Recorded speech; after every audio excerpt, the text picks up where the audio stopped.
जय श्री राम। जय गुरुदेव। रोज की तरह प्रार्थना करते हैं और सत्र को आरंभ करते हैं। प्रार्थना के लिए हाथ जोड़े, आंखें बंद करें, एक लंबी गहरी श्वास लें। गुरुर्ब्रह्मा गुरुर्विष्णु गुरुर्देवो महेश्वरः, गुरु साक्षात् परम ब्रह्म, तस्मै श्री गुरवे नमः। तस्मै श्री श्री गुरवे नमः। आंखें बंद ही रखें, हाथ ढीले छोड़ दें। आराम से शांति से बैठ जाएं।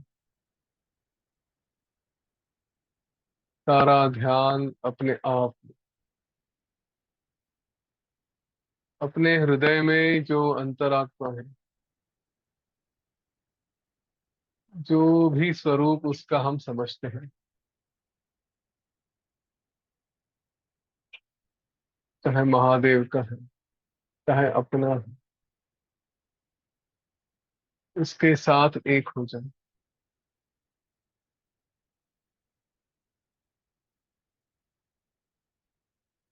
सारा ध्यान इसी पर।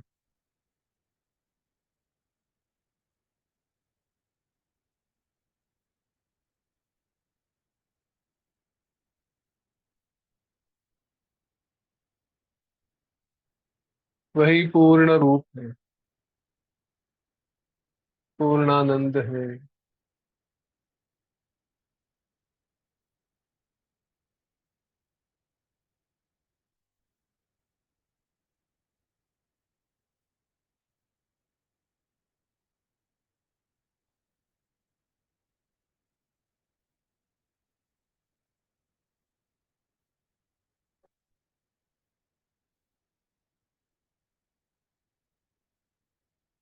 बस उसी का विचार करते रहे।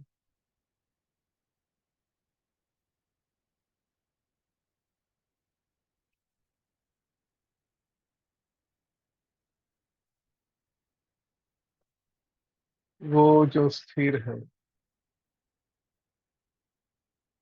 शांत है, ध्यानस्थ है,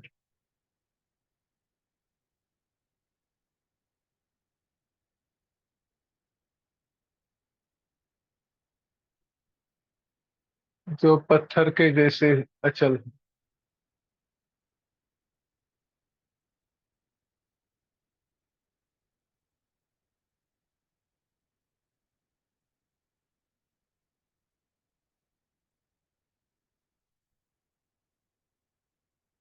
जिसकी सारी इंद्रियां शांत है, ना कुछ देख रहा है, ना बोल रहा है, ना स्पर्श का अनुभव कर।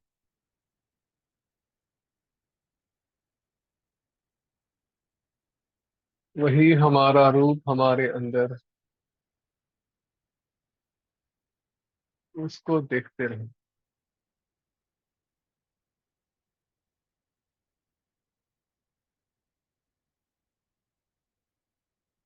जो अत्यंत सुंदर है,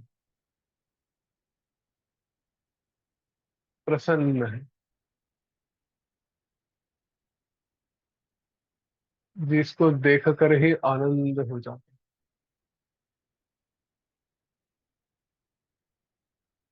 उसी को अत्यंत प्रसन्नता के साथ देख।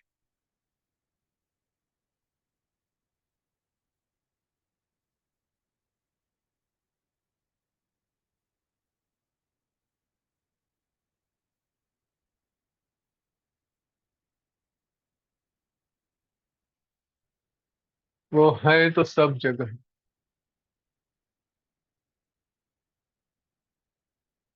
परंतु इस क्षण हमारे हृदय में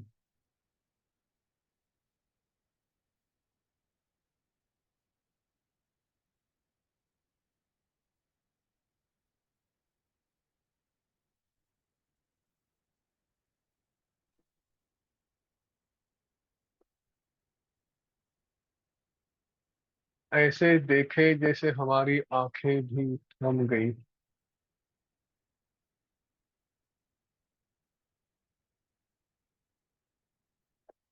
हम भी एक मूर्ति के जैसे, एक पुतले के जैसे स्थिर होकर देख रहे हैं।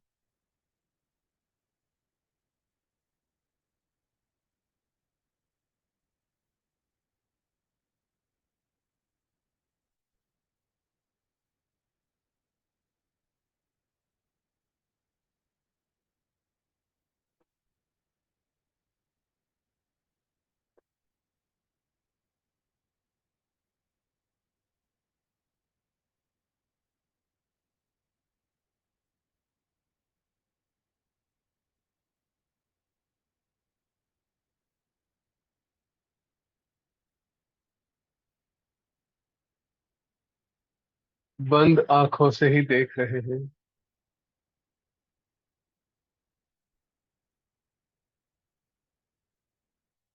उसका अनुभव ले रहे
देखते रहे, देखते रहे।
उसका स्थान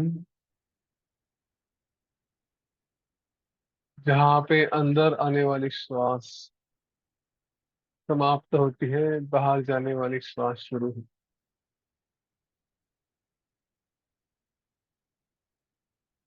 अगर किसी रूप को समझने में कठिनाई हो रही है तो केवल उस स्थान की तरफ ध्यान।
उसी स्वरूप में हमेशा रहे।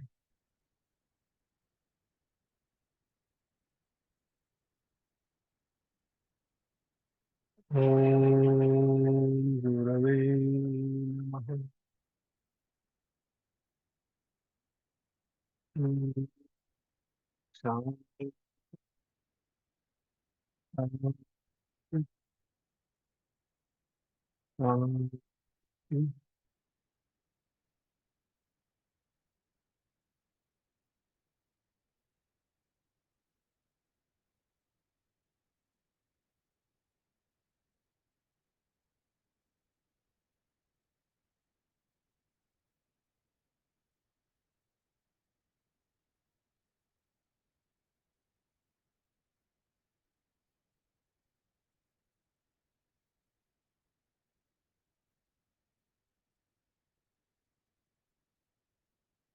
धीरे धीरे एक श्वास लें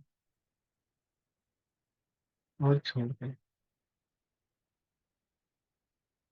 और एक श्वास लें और छोड़ दें। शरीर के प्रति सचेत हो जाए, वातावरण के प्रति सचेत हो जाए।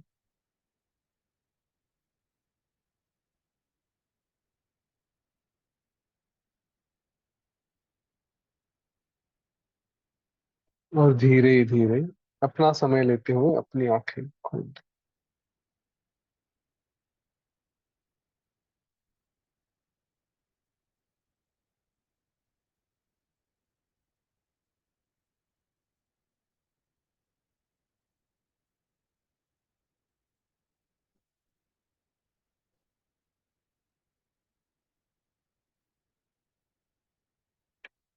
जय श्री राम, जय गुरुदेव, जय जय रघुवीर सदा।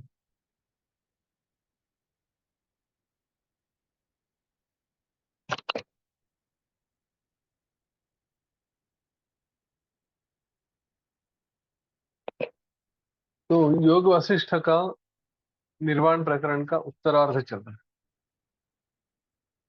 अभी अभी शुरू किया है हमने।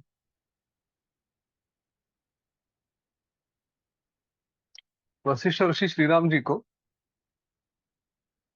उस मोक्ष के वृक्ष के बारे में बता रहे थे, समाधि वृक्ष, जिसका बीज है,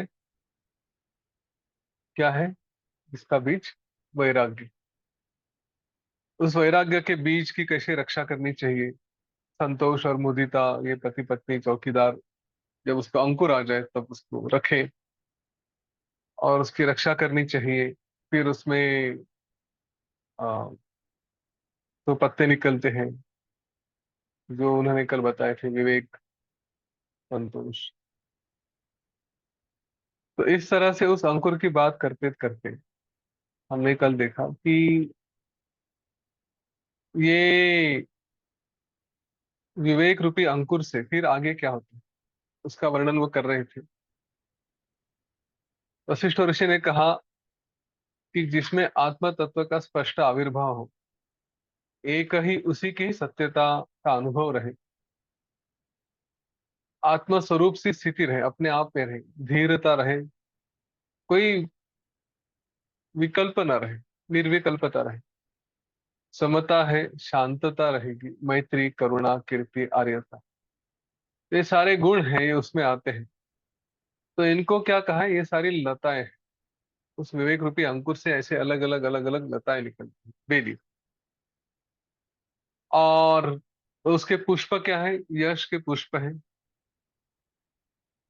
पत्ते हैं, शांति जैसे गुण हैं। तो इस तरह से ये लता, ये भी इन पत्तों से, इन फूलों से उमल जाती है। और यह लताओं के कारण ये जो वृक्ष है, यह एक तरह से पारिजात जैसा बन जाता है, कल्प वृक्ष हो जाता है। यह वृक्ष दिन ब दिन बढ़ता बढ़ता बढ़ता बढ़ता, यह आगे जाकर ब्रह्मा साक्षात्कार का ज्ञान देने वाला होता है, जिसमें कि सप्त भूमिका तक विश्रांति हो जाए। हमने ज्ञान की 7 भूमिकाएं देखी थी पहले। इसके ऊपर जो फल आता है वो है कैवल्य नाम का। वैसे कैवल्य के फल भी इस पर लगने लगते हैं। अब एक मृग की भी कहानी बताते हैं। मृग मतलब, चाहे आप इसको, मृग के दो अर्थ होते हैं। मृग मतलब कोई जानवर भी होता है, मृग मतलब कोई प्राणी, ये हिरन भी होता है। तो ये जो मृग है, ये जो अनेक दुखों से थका हुआ है, कभी तो ईश्वर की कृपा से या अच्छे कर्म कुछ किए थे, उससे कभी सन्मार्ग मिल गया, तो अनेक अनेक लोगों से बात करके फिर यह इस वृक्ष की शीतल छाया में आता है। अनेक संसारों में घूमता रहता है। वहां से थक जाने के बाद इस वृक्ष की शीतल छांव में आकर विश्राम करने लगता है। इसके पीछे जो अनेक तरह के व्याध हैं, व्याध मतलब शिकारी पड़े, कौन से हैं? इस मृग के पीछे जो पड़ने वाले हैं वो है काम, क्रोध, लोभ, मद, मोह, मत्सर। ये सारे छह इस तरह के शिकारी हैं जो इनके पीछे पड़े रहते हैं। ये इधर उधर घूमकर अपने को बचाने का प्रयत्न करता रहता है, लेकिन बच नहीं पाता। कहीं जंगलों में कहीं जाकर फंसता है, अपने आप को बचाने का प्रयत्न करता है, लेकिन होता यह है कि अनेक कांटे जो जो दोष के रूप में है, उससे ही ये पूरी तरह से जख्मी भी हो जाता है, जर्जर हो जाता है। वासना रूपी वायु के कारण, हवा के कारण ये संसार के जंगल में दौड़ता है। और मृग तृष्णा भी इसको दिखाई देती है। जो मृग तृष्णा इसके अंदर होती है, लेकिन जो उसको दिखाई देता है वो है अहंकार। तो इसके कारण, दौड़ने के कारण, ये इसमें तृष्णा बढ़ती जाती है, तृष्णा का विष बढ़ते जाता है। और इस तरह से ये मृग अत्यंत व्याकुल हो गया है। देखिए कितना सुंदर वर्णन कर रहे हैं। ये हमारा ही मन है जिसका ये वर्णन किया जा रहा है, कि जो वासना में फंसा है। जैसे अगर याद है तो हमने चित्ता आख्यान कभी सुना था। चित्ता आख्यान में जो बातें बताई गई थी, अपने ही इसी चित्त की, अपने ही बारे में, बस वही अभी मृग के रूप में बताने चले। ये जो मृग है, ये अनेक तरह के भोगों में इसका रस रहता है, आदर रखने वाला होता है। थोड़ा सा भोग लिया और संतुष्ट हुआ, ऐसा तो इसका होता नहीं। तो इसी कारण वो चाहे कितना भी दूर क्यों न हो, लेकिन उसे ऐसा लगता है कि हाँ, वहां पे हरे हरे तृण है, तो उनके बस पीछे भागते रहता है। तृण मतलब क्या? विषय। हम है ना, घूमने के लिए, पार्टी के लिए पता नहीं कितना दूर चले जाते।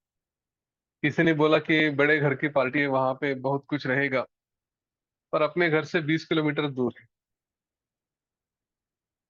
बाकी तो कुछ नहीं, बस खाने पीने का अच्छा लगता है वहां पे जाके। कोई पहचान के कितने मिलेंगे कोई गारंटी नहीं होती, लेकिन बस हमारी जीभ बाहर लटकती है और चले जाते हैं घूमने के लिए। इधर घूमते उधर घूमते, बाद में वो आएगा, अविद्या आख्यान आएगा।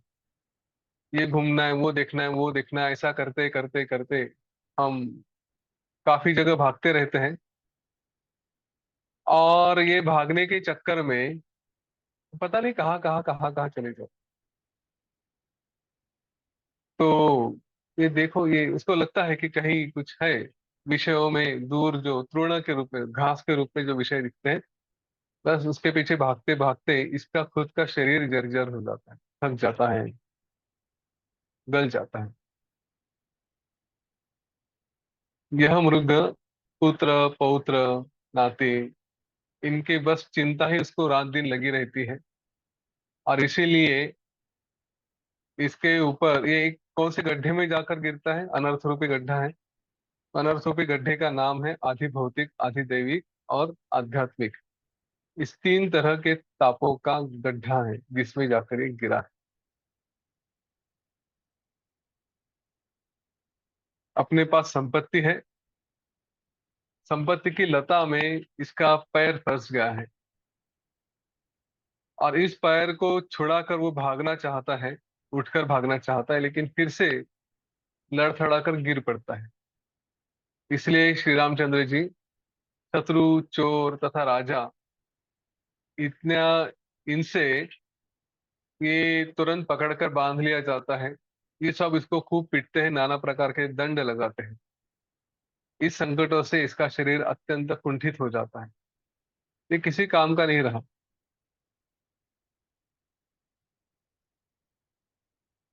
इसके इतने सुंदर विशेषण दिए हैं, और मैंने जानबूझ के चैप्टर लिया है क्योंकि इसमें साहित्य का सुंदर रस भी कभी अनुभव करना चाहिए। उस दृष्टि से देखिए कैसे कैसे उपमाएं दी। तृष्णा को एक सुंदर नदी कहा है। इस नदी में ये जाता है, इसको लगता है हाँ बहुत अच्छी नदी, लेकिन वहां पे शोक, मोह, क्षुधा मतलब भूख, पिपासा, ये सारी अलग अलग तरंग है, इससे वो दूर फेंका जाता है। अनेक व्याधि जो हम अनुभव करते हैं, तो ये शिकारी है। ये शिकारी वाले व्याधि, इनके दुखों से यह भागने का प्रयत्न करता रहता है, और कहीं तो छुप जाने का प्रयत्न करता है। बार बार बार स्वर्ग, नरक, यहाँ पे ऊपर नीचे चढ़ता है, गिरता है, और इसके कारण, ये ऊपर नीचे चढ़ने के कारण इसके मस्तक में चक्कर आ गया है। काम, क्रोध, ये सारे पत्थरों की बार बार चोट खाता है, इसलिए यह चूर्ण चूर्ण हो गया है। इस तरह से यह जो मन रूपी मृग है, मन का, मन रूपी हिरण, ये अनेक जन्मों के कुछ तो जो उसने पुण्य किए किए थे, तो वो पुण्य के कारण कभी जो अधिकारी शरीर उसको मिलता है, उसमें थोड़ा सा श्रम वगैरह आ जाता है, तब फिर इस समाधि वृक्ष के नीचे वो विश्रांति प्राप्त करने के लिए आता है।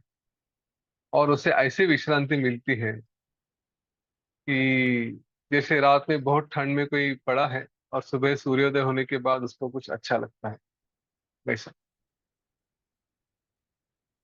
अब इस वृक्ष पे मन को चढ़ाने का और अलग अलग भूमिकाओं में जाने का जो अनुभव है, उसके बारे में वर्णन करते हैं। महाराज वशिष्ठ ने कहा है, श्री रामचंद्र जी, इस ध्यान रूप कल्पतरु के यहाँ विश्रांति ले रहा ये मन रूपी हिरण उसी वृक्ष पर प्रेम करने लग जाता है, वो दूसरे वृक्ष पर नहीं लगता है ना। एक बार इस मार्ग पे आ गए, तो इसमें एक बार रुचि डेवलप हो गई, इसमें बन गए, तो फिर कहीं और जाने की इच्छा नहीं होती। योग वशिष्ठ के पठन करने वाले काफी लोगों ने ये बात बताई।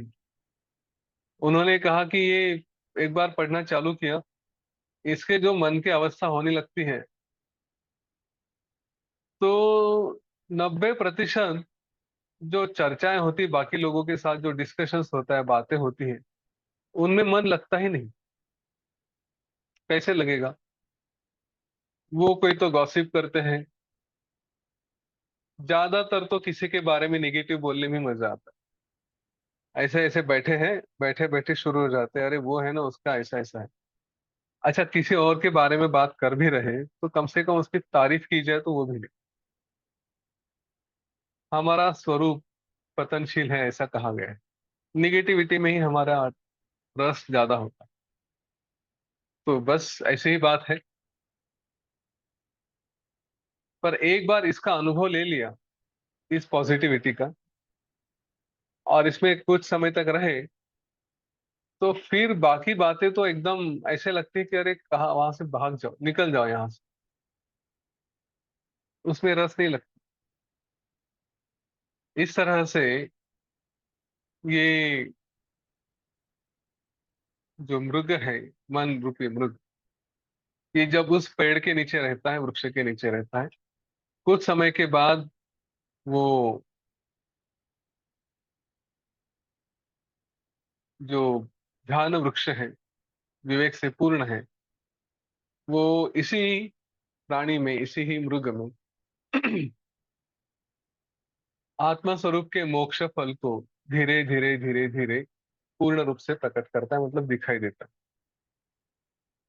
यह जो मनोरूपी मृग है, ये इसके नीचे बैठने के बाद ये देखता है कि जो शाखाएं हैं उसके ऊपर कुछ तो फल लगा है। वो फल होता है मोक्ष का। तो ऐसे ही जंगल में बैठ के वो जो प्रतीक्षा कर रहा है, वो इस उत्तम फल का आस्वाद लेने के लिए उस वृक्ष पर चढ़ने का प्रयत्न करता है। सब तरफ से थक कर आ गया है, अभी सुंदर फल दिख रहा है, तो चलो उसके पेड़ पे चढ़ते हैं और उसको तोड़ते हैं, ऐसी भावना हो जाती है। तो कैसे चढ़ता है, मतलब ये जो भूमिका है ये कैसे कैसे बढ़ती जाती है। तो पहले उसमें विवेक जागृत होता है। वो इस विवेक के साथ इस वृक्ष पर अपना पैर जमा लेता है और अपनी सारी संसार वृत्तियों का एकदम त्याग कर देता है। संसार वृत्ति मतलब जो भी हम बातों में फंसे रहते हैं, अटैचमेंट रहती है, उनका सारा त्याग कर देता है। फिर उसे पेड़ पर एक ऐसे स्थान पर, थोड़े ऊंचे स्थान पर अपना स्थान बना लेता है कि जहां से वो फिर से कभी नीचे नहीं गिरेगा। ज्ञान के मार्ग पर चलने के बाद धीरे धीरे धीरे धीरे जब आगे बढ़ते हैं, एक बार किसी जगह पहुंच गए तो वहां से नीचे नहीं गिरते। फिर इस तरह से उस वृक्ष पर चढ़ा हुआ जो मृग है या पुरुष है, उसने अपने पहले के संस्कारों को छोड़ दिया। फिर उसे कुछ भी स्मरण नहीं होता। एक बार संस्कारों का त्याग कर दिया, मतलब उसको पहले का कुछ भी याद नहीं होता। जो पहले के गलत संस्कार है, कम से कम मेरी भाषा में अगर कहा जाए, तो गलत संस्कारों का वो निश्चित रूप से त्याग करता है। अगर पुरानी बातें याद आती है कि हाँ मैं कैसे करता था, मैं क्या करता था, तो अपने आप के ऊपर हंसेगा, वापस वो सारी बातें लेकर नहीं आए।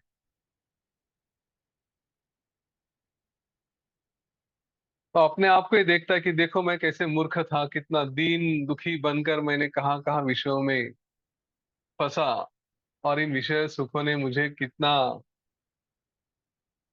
दीन बना दिया था, कितना कमजोर बना दिया था। इसके बाद वो वहां पे स्थिर होने के बाद जो सारे संकट है, सारे जो दुख के कारण है, षड रिपु है, इन सब से मुक्त होकर जैसे सम्राट की तरह रहने लगता है। जैसे किसी को आंखों का रोग होता है और उसको एक नहीं दो दो चंद्रमा दिखाई देती है, तो ऐसी जो सारी संकट है, ये सारी बातें उसको छोड़ के चली जाती है। वो जो तृष्णा है, वो इसको छोड़ के छोड़ के भाग जाती है। अपने जो भी संबंधी हैं, पुत्र स्त्री मित्र संपत्ति धन, इनको ऐसे देखता है कि ये अभी मेरे नहीं है, किसी जन्म में मैंने प्राप्त किए थे, अभी तो इनसे मेरा कोई संबंध नहीं। या फिर ये बस कोई स्वप्न था जिसमें ये देखा था, इस तरह से वो देखने लगा। वह ज्ञानी पुरुष इस तरह से पहुंचकर उस मोक्ष के फल के एकदम करीब पहुंच जाता है, चढ़ते चढ़ते चढ़ते चढ़ते एक एक भूमिका लेकर। और फिर जागृत स्वप्न और सुषुप्त को भी वो नहीं जानता, एकदम ध्यान में चला जाता है। वहां पे विश्रांति प्राप्त होती है। तो उसकी जो वासना वगैरह है वो पूरी तरह से नष्ट हो जाने के कारण ये अपने आप में स्थिर रहने लगती है। ना उसकी जागृत अवस्था है, ना स्वप्न है, ना सुषुप्ति, इसके परे मन इस तरह से रहा, तो मोक्ष कठिन नहीं। ये जो मन है, अगर मन रहा तो मोक्ष संभव नहीं, परंतु मन का नाश हो गया तो बस मोक्ष प्राप्त हो जाता है। तो ये जो मन है, यही मन की, जो मृग का हमने उदाहरण दिया, उस मन का नाश ही उस आत्मा का मोक्ष है। ऐसे वशिष्ठ ऋषि कहते हैं, वो कहते हैं श्री रामचंद्र जी, ये अपने समय से बढ़ा हुआ ज्ञान का फल जिसने प्राप्त किया, उसे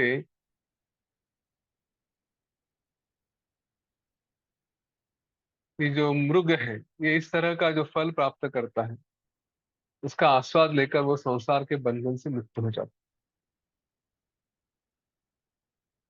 अब इसके बाद वशिष्ठ ऋषि ने कहा कि ये श्री रामचंद्र जी, इसके मन की अवस्था कैसी होती है।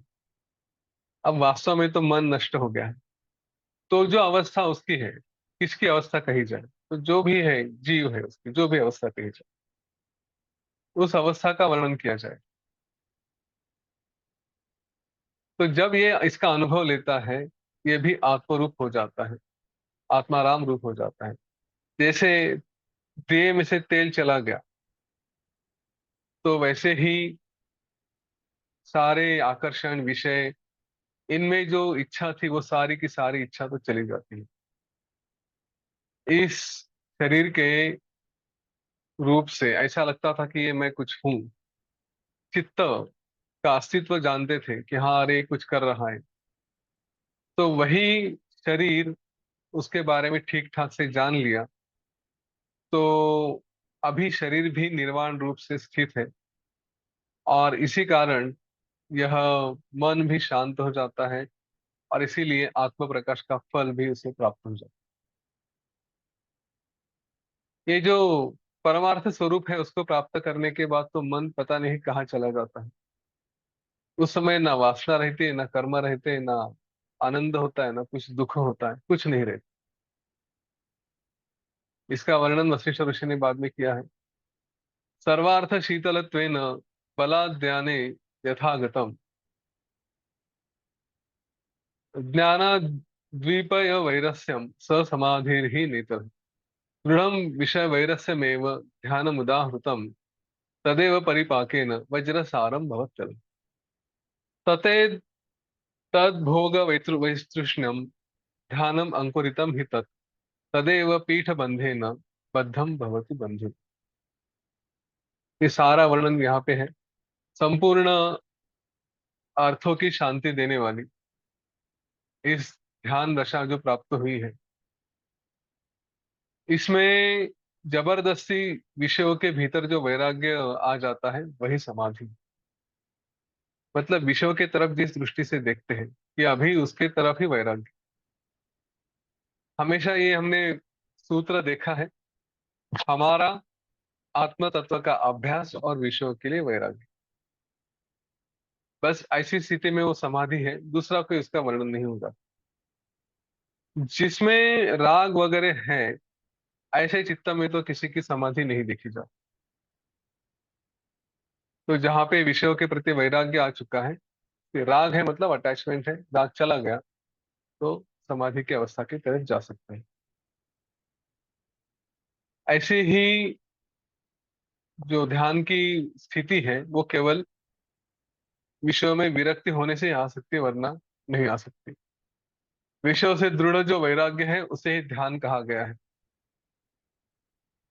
ऐसी स्थिति में वैराग्य का बीज ही, ये जब अंकुर के रूप में स्थित रहता है, तब ध्यान, और जब प्ररूढ़ एकदम, क्या कहते हैं उसको, स्ट्रांग हो जाता है, तब समाधि, इस अवस्था से उसे जाना जाता है। उसी बीज को, उसी वैराग्य को, वैराग्य अगर इतना रहा, इतना रहा, तो अपने आप में ध्यान और उचित स्तर पे रहा, तो उसी को फिर कहेंगे समाधि। इस उदाहरण के द्वारा हम देख रहे हैं कि सबसे बड़ी अचीवमेंट, अगर सबसे कुछ प्राप्त करना है, सबसे बड़ा अगर कुछ प्राप्त करना है, तो वो है वैराग्य। अच्छे से वैराग्य रहा तो बाकी सब अपने आप आ जाता। इसीलिए उसको बीज कहा। समाधि का बीज, समाधि वृक्ष का बीज अगर है तो वो वैराग्य। देखिए बीज में ही सब कुछ होता है ना। बीज को ऐसा क्या डाला जाता है कि जो उस पेड़ के लिए विशेष होगा। एक तरफ मैंने अगर जामुन का बीज डाला और दूसरी तरफ आम का बीज डाला, दोनों को वही पानी, वही मिट्टी, वही खाद, वही सूर्य प्रकाश सब कुछ दिया, फिर भी उस बीज से इससे आम निकलेगा, इससे जामुन निकलेगा, कोई फर्क पड़ेगा क्या। तो आम का पूरा पेड़ और जामुन का पूरा पेड़ उसी बीज में होता है, इसलिए उस बीज का महत्व है। तो ये वैराग्य ही वो बीज है जिसमें सब कुछ है। ये बाद में तो उगने वाला जो उगता है वो है, पर सभी का रूट जो है, सभी का मूल है, सभी का बीज है, वो है वैराग्य। विषयों से जो वैराग्य है वो अंकुरित होना पर ध्यान कहा जाता है। हाँ, तो यह है कि विषयों से वैराग्य प्राप्त हो गया तो उसी को ध्यान, और जब वो और सुंदर हो जाता है तो समाधि। ये किसी और तरीके से नहीं हो सकता। इसलिए श्री रामचंद्र जी अपने भीतर एकमात्र निर्वाण रूप समाधि, उसकी तरफ लक्ष्य रखें और अपने आप में स्थित रहे। किसी प्रकार का खेद नहीं करना चाहिए, सारी शंकाओं को तिलांजलि दे दीजिए। यही समाधि अति रमणीय, सुषुप्ति के जैसे परम शांत, अतिशय शांत है। इसी अवस्था में चित्त एक रूप और प्रशांत रहता है। समाधि के अवस्था में रहे, यही इसका उपदेश। फिर इसके बाद अ, चलिए, जीवों की अलग अलग अवस्थाएं बताई गई। हम, हमारा जो अस्तित्व है ना, तो इसको कुछ स्वप्न जागृत, उसके बाद स्वप्न जागृत, केवल जागृत, हाँ, चिर जागृत, ऐसे अलग अलग नाम यहाँ पे बताए गए हैं। तो ये क्या अलग अलग अवस्थाएं हैं, हम कौन हैं, हम किस रूप से रहते हैं, क्या क्या संभावनाएं हैं, उसके बारे में वशिष्ठ ऋषि ने एक छोटा सा मार्गदर्शन किया है। वो भी आज समझते हैं और फिर हम आज के लिए रुक जाएंगे। वशिष्ठ ऋषि ने कहा, श्री राम जी ने पूछा था कि ये जो अवस्थाएं हैं अलग अलग, हमारा जो रूप है उसके बारे में बताइए। तो वशिष्ठ ऋषि ने कहा, इमे ये जीव संघाता दृश्यन्ते दश दिग्गतः, नर नाग सुरागेन्द्र गंधर्वादि अभिधानकः, ते स्वप्न जागरा, केचित् केचित् संकल्प सागरा, संकल्प जागरा, केचित् केवल जागरा, जागरस्था, चिराद जागृत स्थिता परे। तो यहीं पे चार बताए, स्वप्न जागर, संकल्प जागर, केवल और चिर जागर। इसके बाद है घन जागृत, जागृति स्थिता निश्चयी, जागृत स्वप्नान, स्वप्नास्थेतरे, क्षीण जागरकः केचित् जीवाः सप्तविधा स्मृता। फिर बताया है कि कुछ घन जागृत है, जागृत स्वप्न है और क्षीण जागृत है। ऐसे सात अवस्थाएं बताई हैं। स्वप्न जागृत, संकल्प, केवल, उसके बाद चिर, फिर घन जागृत, जागृत स्वप्न और क्षीण जागृत। अब ये है क्या अवस्था। हाँ, इनके अलग अलग अवस्थाएं ऐसी क्यों कही गई हैं, क्या है। तो थोड़ा इंटरेस्टिंग सब्जेक्ट है।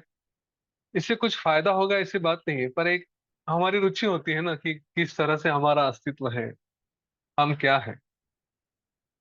तो इस तरह के उदाहरण उन्होंने बताए।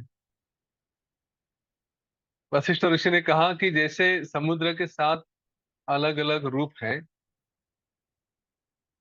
तो सब पानी ही है, तो सब में जल ही, लेकिन उनके अलग अलग रूप हैं। तो वैसे ही यह जीवों के अलग अलग रूप है, और वो अभी आप देखेंगे। पहला है, उसके बारे में कहते कि कुछ कभी किसी कल्प में, किसी जगत में कहीं पर कोई जीव जो सुषुप्ति अवस्था में स्थित थे। मतलब साधारण भाषा में देखा जाए तो कहीं कोई थे कि जो एकदम सुषुप्ति में थे, वो मरे नहीं थे, हाँ जीवित ही थे, लेकिन सुषुप्ति में मतलब जैसे गहरी नींद में थे। अब इस गाढ़ी नींद में सोए हुए जीवों में से जो जीव स्वप्न देखते हैं, हाँ, किसी ने कोई जन्म में कोई कल्प में कोई थे, उन्होंने कोई स्वप्न देखा, और वो स्वप्न मतलब ये जगत है। हमारा ये जो जग है, ये किसी का स्वप्न है। किसी एक का हो सकता है, कुछ अनेक लोगों का भी हो सकता है। कुछ लोग एक ही स्वप्न देखते हैं, कुछ लोग अलग अलग स्वप्न देखते हैं। तो ये स्वप्न, इसी को क्या कहते हैं, स्वप्न जागर। कि वो जो जीव, ऐसा इमेजिन करिए कि कोई कहीं सो रहा है और वो जो स्वप्न देख रहा है, हम एक व्यक्ति के बारे में बात करेंगे। तो जो स्वप्न जो देख रहा है, उस स्वप्न को हम कहेंगे स्वप्न जागर। उसका जो जग है, जो कुछ भी देख रहा है उस स्वप्न में, वो स्वप्न जागर हो गया। अभी वो स्वप्न हमारे लिए क्या हो गया, हमारा जगत बन गया, उसी को हम देख रहे हैं। तो उस स्वप्न में हम कौन हो गए, स्वप्न नर हो गए, उसमें रहने वाले व्यक्ति, है ना। तो किसी का स्वप्न, उसमें रहने वाले स्वप्न नर। तेषां चिरतया स्वप्नः स जाग्रत जाग्रत त्वम् उपागतः। स्वप्न जागृत जागरकास्ते तू जीवास्ते तद्गतः स्थितः। सर्वज्ञात् वात् सर्वगस्य सर्वं सर्वत्र विद्यते, येन स्वप्नवतां तेषां वयं स्वप्न नराः स्थिता। वहां पे हम स्वप्न नर के जैसे ही हैं। अभी वो दीर्घ काल तक उसी का विचार करके करके ये स्वप्न जागृत जैसे बन जाता है। ऐसे लगता है कि जैसे सच में वो देख रहा है, उसी में जी रहे हैं। छोटा सा स्वप्न रहा तो बाहर निकल के आ जाते हैं, पता नहीं चलता, लेकिन काफी समय तक जब रहते हैं तो ऐसा लग रहा है कि हमारा वही जीवन हो गया। उसके सारे अनुभव हम लेने लगते हैं। तो इसीलिए वो जो स्वप्न है, वो जैसे वास्तव में आ गया ऐसा लगने लगता है। और इसीलिए हम जो है, जो उस स्वप्न में, उसके स्वप्न में है, हमारी अवस्था क्या है, हम है स्वप्न जागृत। कि किसी के स्वप्न में हम हैं, और हम समझ रहे हैं कि ये वास्तव है। वास्तव में क्या है, हम किसी के स्वप्न में ही स्थित हैं, किसी के अंतःकरण में ही। हम लोग उनके स्वप्न नर हैं। अपने वासना के, उनके वासना के रूप से उन्हीं के अंदर अंतःकरण में हम हैं। बस हम एक साथ ऐसे लग रहे हैं कि दिखाई दे रहे हैं। अभी अगर प्रश्न आता है कि चलो, हम दिखाई दे रहे हैं, हमें लग रहा है ना हम किसी का स्वप्न है, पर ऐसे कैसे हो सकता है कि वो तो कहीं और था, हम कहीं और है। चलो वो भी देश की बात मान ली कि स्थान का हो गया, पर काल का क्या।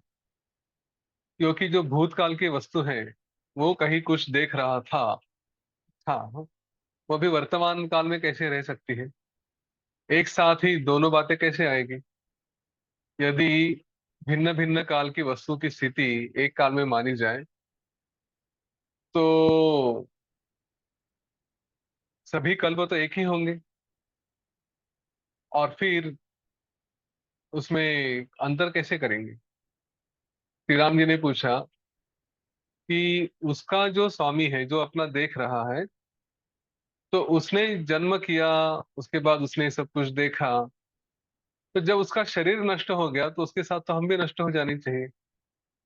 तो इस वर्तमान स्वप्न में हम उसके, मतलब अवस्था में, उसके स्वप्न में हम कैसे रह सकते हैं। जो आज नींद से जागा है, वो ये तो नहीं कह सकते ना कि कल की नींद के बारे में उसको जाग गया है करके। तो यहाँ पे तो पूर्व कल्प की बात कर रहे हैं। अब वशिष्ठ ऋषि इसका उदाहरण देते हैं, और ये हम उत्पत्ति प्रकरण में सब देख चुके हैं कि क्या क्या होता है। जो स्वप्न देख रहा था, अगर उसे उसी स्वप्न में तत्व ज्ञान प्राप्त हो गया, हाँ मतलब कोई सोया है, उसने मुझे इमेजिन किया और मुझे तत्व ज्ञान प्राप्त हो गया, तो मैं और वो दोनों मुक्त हो जाएंगे। तो इसमें कोई बात नहीं, क्योंकि ज्ञान तो मिल गया ना। अभी अगर मैंने तत्व ज्ञान प्राप्त नहीं किया, तो अभी तक मेरा कल्प समाप्त हुआ नहीं। तो इसीलिए आज नहीं तो कल का ज्ञान प्राप्त हो जाएगा। और जो निकल चुका है, जो समाप्त हो चुका है, वो तो एक के बाद एक हम कल्पना करते जाते हैं। ये आज का जो चल रहा है, जो मन का अस्तित्व है, अगर हमें वो 10 इंदु पुत्र की कहानी याद है जिसमें उन्होंने तपस्या की थी और अपने आप को ब्रह्मा बना लिया था। देखिए, तपस्या एक शरीर कर रहा था, ब्रह्मा कोई और शरीर हो गया, लेकिन मन एक ही रहा। तो वैसे ही ये जो है कि स्वप्न में अगर ज्ञान हुआ तो मुक्त, नहीं हुआ तो फिर वो, जैसे मैं अपनी निद्रा में जाऊंगा या इस शरीर के समाप्ति के समय कोई और शरीर देखूंगा, तो ये सिलसिला चलता ही रहेगा, ये चक्र चलता ही रहेगा। तो इसीलिए फिर मैं दूसरा जगत देखूंगा, उसके बाद तीसरा, उसके बाद ऐसे चलते रहेगा। क्योंकि यहाँ पे ये जो आभास है, कल्पना है, तो इसके लिए कोई मर्यादा है ही नहीं, चलते ही रहेगा, अमर्याद है, लंबा चलेगा। अब दूसरा ये तो हो गया स्वप्न जागृत, है ना, कि मेरी अवस्था क्या है कि मैं कोई मैं स्वप्न देख रहा है, उसमें मैं अपने आप को देख रहा हूँ। ये हो गया स्वप्न जागृत। अब बोलते संकल्प जागृत। संकल्प जागृत के बारे में बता रहे थे कि किसी एक पूर्वकल्प ने किसी एक जगत में कहीं पर थोड़ी भी निद्रा वगैरह नहीं ली, मतलब ऐसे नहीं कि सोए हैं स्वप्न देख रहे हैं, ऐसा कुछ नहीं। बस बैठे बैठे संकल्प कर लिया कि मैं कुछ ये हूं, मैं कुछ वो हूं, ऐसा करूं वैसा करूं। अगर वो जीवट की कहानी याद है, 100 रुद्रों की, है ना, उसने अपने आप पे विचार किया कि चलो मैं ये होता हूँ, फिर वो हो गया, वो हो गया, हो गया, ऐसे करते करते अलग अलग जाकर उसने संकल्प में बना था। तो वो जो संकल्प है, उसमें मनोराज्य के वश में पड़कर उसके पीछे दौड़ते, मतलब अपने ही मन के कल्पना कर ली। हम बैठे बैठे कोई कल्पना करते हैं और उस कल्पना में इतने भाग जाते हैं। वास्तव में ये ऐसे, ये उदाहरण यहाँ पे दिया नहीं है, लेकिन अगर आपको याद है तो शुक्र की कहानी कहानी भी ऐसी ही थी। ये शुक्राचार्य जो है, भृगुपुत्र, वो था। हमने कहानी देखी थी कि उसने अप्सरा को देखा और अप्सरा के पीछे चला गया। तो संकल्प के द्वारा हो रहा है, एक शरीर छूटा, दूसरा शरीर, दूसरा छूटा, तीसरा शरीर, ये केवल संकल्प के कारण उसमें चलते रहते और उसी अवस्था में बंधे रहते हैं। वो अपनी पहले की जो स्मृति है, पहले का जो अवस्था है, वो सब भूल गए हैं। इमेजिन करिए कि हम बैठे हैं, विचार कर रहे हैं, कुछ तो विचार करते करते कहीं पे खो गए और अपने आप को यूं समझिए कि इस देश का प्रधानमंत्री हमने इमेजिन कर लिया। और वो इतना स्ट्रांग संकल्प रहा, इतना इमेजिनेशन रहा कि उसी में हम बने रहे, बने रहे, बने रहे, और कहीं पे सचमुच प्रधानमंत्री बन गए। कोई और ब्रह्मांड निर्माण हुआ होगा हमारे लिए, उस ब्रह्मांड में हम जाके बैठे हैं, वहां पे हम प्रधानमंत्री भी बन गए। वैसे शायद मैंने पहले भी कहीं कहा था, उत्पत्ति प्रकरण में ही कहा था, स्ट्रिंग थ्योरी, क्वांटम थ्योरी, ये सब अगर देखोगे ना, यूट्यूब पे थोड़ा सर्च करोगे, तो इस बात का साइंस भी मानता है कि अगर हमने किसी बात का संकल्प कर लिया, उसी का विचार करने लग गए, तो हमारा और एक अस्तित्व बन जाता है। वहां पे हमारे लिए अलग से पृथ्वी, अलग से वातावरण, सब कुछ, हमारा नया राज्य बन जाता है वहां पे। तो ये संकल्प है, और इस संकल्प को, इस संकल्प के कारण ही अपनी अभी की अवस्था भूल के नए इसमें चले जाते। जब संकल्प का विनाश हो जाता है, तो जो पहले का व्यवहार है, उसको इस संकल्प से फिर से छोड़कर अपने अवस्था में आ जाते हैं। अगर इस दृष्टि से विचार किया जाए तो हम भी किसी के शरीर में संकल्प पुरुष बनकर ही स्थित है। कि कोई संकल्प कर रहा है, हमारे अस्तित्व क्या क्या हो सकते हैं वो बता रहे। एक तो हम किसी का स्वप्न है, या हम किसी का संकल्प है, ये दूसरी बात होगी। अब संकल्प के ऊपर जो निर्भर रहते हैं, ये इसके बारे में अभी उन्होंने ये संकल्प जागर, इसके बारे में वशिष्ठ ऋषि ने कहा। तो पहला हुआ स्वप्न जागर, दूसरा हुआ संकल्प।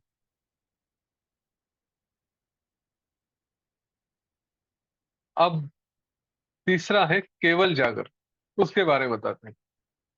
जब ब्रह्मदेव सृष्टि का संकल्प करते हैं और उन्होंने ब्रह्मा के रूप से वे जीव इस कल्प में पहले से ही शरीरधारी होकर रहते हैं।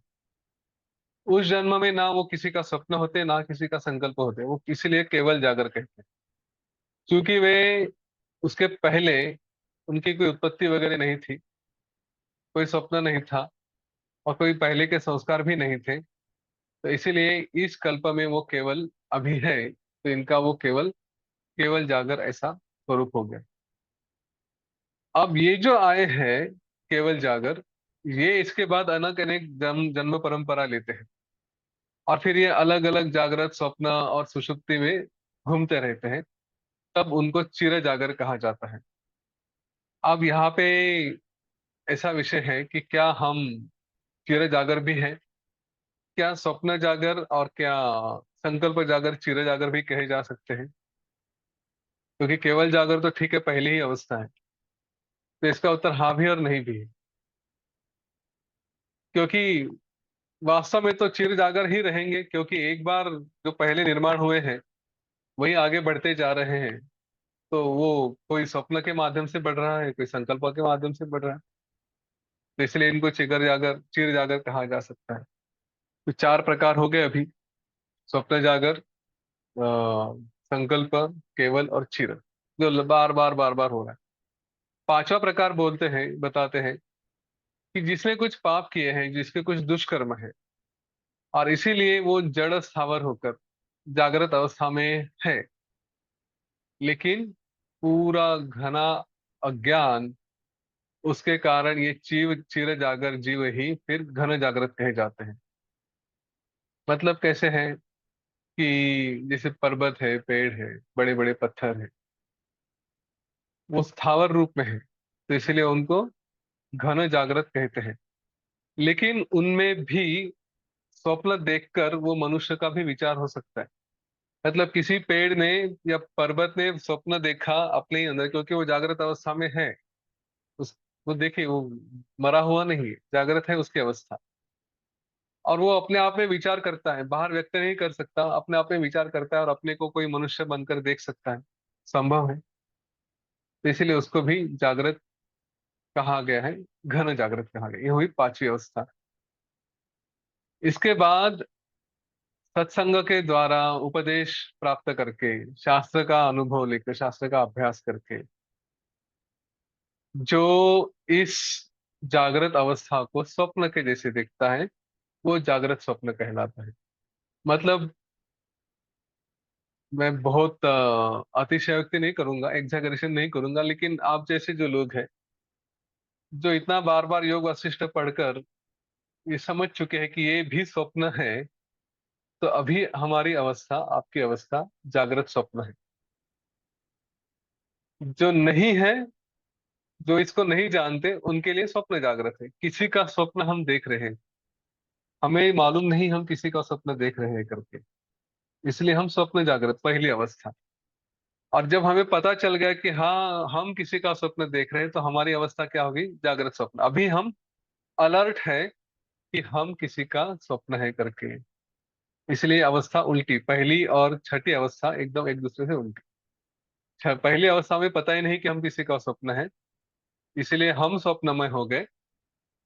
छठी अवस्था में हम जानते हैं कि हम किसी का स्वप्न है, तो अभी हम जाग गए कि अरे मेरा कोई स्वप्न है। देखिए, जब स्वप्न के बारे में जागृति आ जाती है तो उसको नहीं कहते स्वप्न है करके। सोए हैं, स्वप्न में शेर देखा, डरने लगे, किसी ने उठा दिया। तो जब तक शेर को देखकर डर रहे थे, जब तक शेर देख रहे थे, तब तक वो स्वप्न था। किसी ने उठा दिया तो वो स्वप्न चला गया। वैसे ही ये छठी भूमिका, छठी अवस्था है कि जहां पे हम जान गए कि हमारा स्वप्न है, तो हम उठ गए, हम जागृत हो गए। इसलिए पहले जागृत स्वप्न ऐसा कहा जाता है। सातवां भूमिका जो है, वो जिसको ये सब ज्ञान हो चुका है और वो सारे भाव, सारी अवस्थाएं छोड़ के उस आत्मा में विश्रांति ले रहा है, परम परम पद में विश्रांति ले रहा है, उसको क्षीण जागृत कहते हैं। क्यों क्षीण जागृत कहते हैं? क्योंकि उसकी जागृत अवस्था भी एकदम अब वो जागृत में भी नहीं रहा, क्षीण हो गया, कमजोर हो चुकी है। ऐसे ये सात भूमिका है। स्वप्न जागृत, संकल्प जागृत, उसके बाद केवल, उसके बाद चिर, उसके बाद घन जागृत, उसके बाद जागृत स्वप्न, और फिर क्षीण जागृत। ये अभी जागृत भी नहीं रहेंगे, बहुत हो गया है जागना जागना अभी, उसको भी छोड़ दो, अपने आप में रहो। ये सात भूमिका है। वशिष्ठ ऋषि कहते हैं श्री राम जी से कि ये समुद्र की तरह सात जीवों का भेद मैंने आपसे कहा, अलग अलग तरह के जीव कौन से थे वो आपको कहे, आप इसका भली भांति ज्ञान करके कल्याण रूप वस्तु में तत्पर हो जाइए। वैसे हमें ये सब जानने की आवश्यकता नहीं है। सहसा मैं योग वशिष्ठ में या किसी भी सत्र में ये सब संख्या, प्रकार, इसके चक्कर में नहीं पड़ता, क्योंकि बाद में ध्यान में नहीं रहते। 4 दिनों के बाद पूछूंगा बताइए कौन सी अवस्थाएं थी, तो नहीं बता पाएंगे, भूल जाएंगे। ध्यान में रख के भी क्या करना है? इसमें से हमें बस इतना पकड़ना है, छोड़ो मेरी क्या अवस्था थी, आज मैं जागृत स्वप्न में हूँ, इतना भी अगर हो गया छठी भूमिका तो अपने आप सातवीं में पहुंच जाएंगे। तो ठीक है, बस एक थोड़ा इंटरेस्ट आने के लिए, रस बढ़ाने के लिए इसको यहाँ पे आज कवर किया। तो चलिए आज के लिए यहाँ पे रुकते हैं। कल से हम पाषाण आख्यान शुरू करेंगे। पाषाण आख्यान ये बड़ा इंटरेस्टिंग है, बड़ा ही लंबा है, और अनेक सुंदर सुंदर विषय उसमें कवर किए गए हैं। बहुत सुंदर ज्ञान है उसमें। कहानी तो है ही सुंदर सी, लेकिन बहुत सुंदर ज्ञान भी है। तो उसको कल से जरूर ज्वाइन करिए, और अगर आप चाहे तो और बाकी लोगों को भी बता सकते हैं पाषाण आख्यान सुनने के लिए आइए करके। विशेष रूप से हमने अभी तक जितने भी योग वासिष्ठ के ये सेशन लिए हैं ना, वो जो भी भाषा में है, मराठी में हुए, हिंदी में हुए, मतलब ये सीरीज छोड़ के, तो वो पूरा का पूरा ग्रंथ हमने नहीं लिया था, उसमें से सारांश रूप से लिए थे। अभी हम एकदम विस्तार से जितना हो सके उतना लेने की कोशिश कर रहे हैं। आपको आश्चर्य लगेगा कि ये करते हुए भी काफी पन्ने छोड़ देने पड़ते हैं, क्योंकि वही वही वही वही बात बार बार बार बार आ रही। अब मुझे लगता है कि आपको वही वही बातें बार बार बताने की आवश्यकता नहीं है। वैसे भी रिपीटिशन होता ही है ज्ञान का, लेकिन फिर से बहुत ज्यादा नहीं किया जाना चाहिए, इसलिए काफी पन्ने छोड़ देने पड़ते हैं। पर मुख्य विषय है। तो और लोगों को बताइए, अगर कहीं और भी सुन रहे हैं तो उनको कहीं आ जाइए। यहाँ पे पाषाण आख्यान बड़ा सुंदर है, और उसका ज्ञान भी बड़ा सुंदर है। उसमें प्रलय के बारे में, रुद्र के बारे में, माया के बारे में, हाँ, ये जगत कैसे स्वप्नमय है, कैसे छोटे से जो दिखाई नहीं देता वहां पे भी जगत कैसे होता है, ये सारी बातें अत्यंत सुंदर पद्धति से बताई गई। तो इसको चूके नहीं, हम कल से इसको शुरू करेंगे। ठीक है, तो आज के लिए रुकते हैं। अगर कुछ प्रश्न है, कुछ व्यक्त होना है, तो आप व्यक्त हो सकते, पूछ सकते।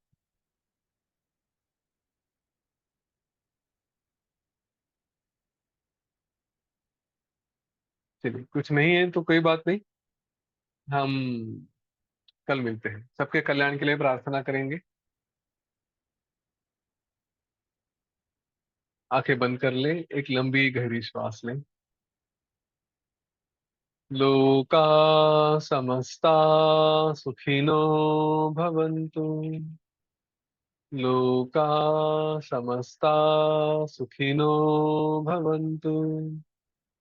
लोका समस्ता सुखिनो भवन्तु।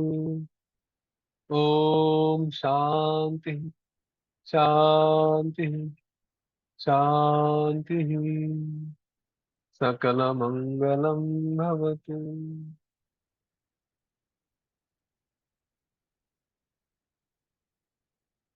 जय गुरुदेव, जय श्री